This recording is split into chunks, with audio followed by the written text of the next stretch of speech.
un contexte et une situation de chaque joueur qui, soyons clairs, ne peuvent pas trouver autre chose que l'OM. Il y a des salaires exorbitants. Ces joueurs-là que tu as cités, mis à part peut-être Thauvin, tout le reste, s'ils partent de l'OM, c'est forcément en faisant des efforts financiers. Il faut en plus trouver preneur, ce qui était loin d'être facile. Et donc finalement, ils sont quasiment obligés de rester à l'OM. Et une fois qu'ils sont obligés de rester à l'OM, effectivement, De se remettre en là je te cause. rejoins, effectivement, tu n'as plus qu'une seule solution, c'est se dire, bah, il faut se bouger, il faut se remettre au boulot, et surtout, il ne faut pas revivre ce qu'on a vécu l'année dernière, impossible. Et à ça vient s'ajouter, tu as raison, la fraîcheur d'un nouvel entraîneur, où on sait très bien comment ça marche dans le foot, quand un nouvel entraîneur qui arrive, tout le monde, Tout le monde est beau. tout le monde est beau, et puis tout le monde remet un peu les compteurs à zéro, tu rebosses, il n'y a pas le passif d'un, deux ou trois saisons que tu as avec l'ancien coach, avec des relations qui sont plus ou moins tendues, etc. Donc tout est beau, tout est neuf. On écoute beaucoup plus le coach. Moi, le truc symbolique à la limite qu'on pourrait retenir, c'est Payet à gauche.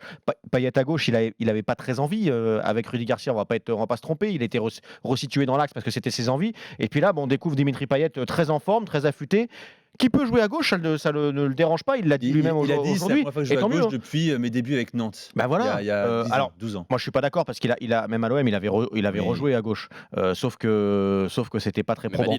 Lille. Là aujourd'hui, il est d'accord pour jouer à gauche. Il a fait un bon match contre Bordeaux. Il est capable. En plus, moi, je suis persuadé de jouer à gauche s'il en a envie.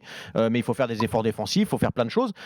Donc voilà, on retrouve finalement juste, je pense, des joueurs avec des compteurs remis à zéro, avec de la fraîcheur. Et effectivement, comme ça, ce sera pas le même OM que l'année passée. Ce sera peut-être plus l'OM de l'année précédente.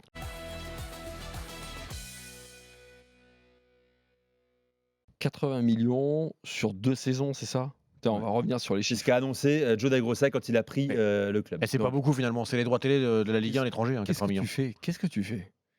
Non, mais t'es agent de joueur. Tiens, Pierre Ducrot, il est agent de joueur, ça tombe bien. Oh, 80 millions, moi je peux te faire Et des choses. t'entends, non, mais t'entends un président de club qui dit voilà, on est là, on a des ambitions, on veut, tiens, titiller, aller chercher une place sur le podium. Ok, vous avez combien de sous? Sur la prochaine, en tout cas. Sur 2 saisons, on met 80 millions d'euros. Ah, le podium en championnat de France, bon, il y a une place qui est dévolue aux Parisiens. Alors attention, c'est ce que tu mets. T'as aussi des rentrées d'argent, il va en parler. En Tu vas plus, avoir des rentrées d'argent. mais est-ce qu'ils vont tu les as investir pas ou pas? dans tes actifs parmi les joueurs bordelais?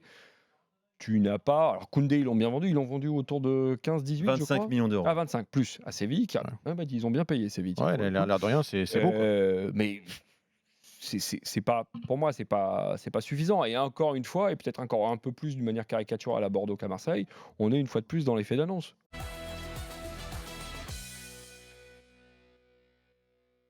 T'as Zinedine Zidane en face de toi. Putain, t'es agent de Gareth Bale. Mais il n'y a que ta mère qui te connaît. Excuse-moi de parler comme ça, mais Zidane, qui fait pas des déclarations choquantes au demeurant, mais qui jette une petite goutte d'acide, ok. Et on le sait, la saison de Gareth Bale, elle est fantomatique. Et en plus de ça, dans l'état d'esprit et dans l'investissement, il était en dessous de zéro. Il était plus préoccupé d'améliorer son handicap au golf Ouais, tout que le monde l'a dit, voilà, je destinées sais du pas Real si c'est vrai, Madrid. mais effectivement, Du c'est destiné du Real Madrid. ce qui se dit. Zinedine Zidane, en plus, connaît parfaitement le joueur. Il l'a eu sous la main. Il reprend le club, il s'aperçoit, il constate, enfin, il n'a pas eu à avoir une immense surprise. Zidane, il avait toutes ses connexions qu'il avait certainement conservées au Real. Donc, il constate effectivement ce qu'on lui a dit, c'est qu'il y a un joueur, comme tu l'as dit, totalement démobilisé.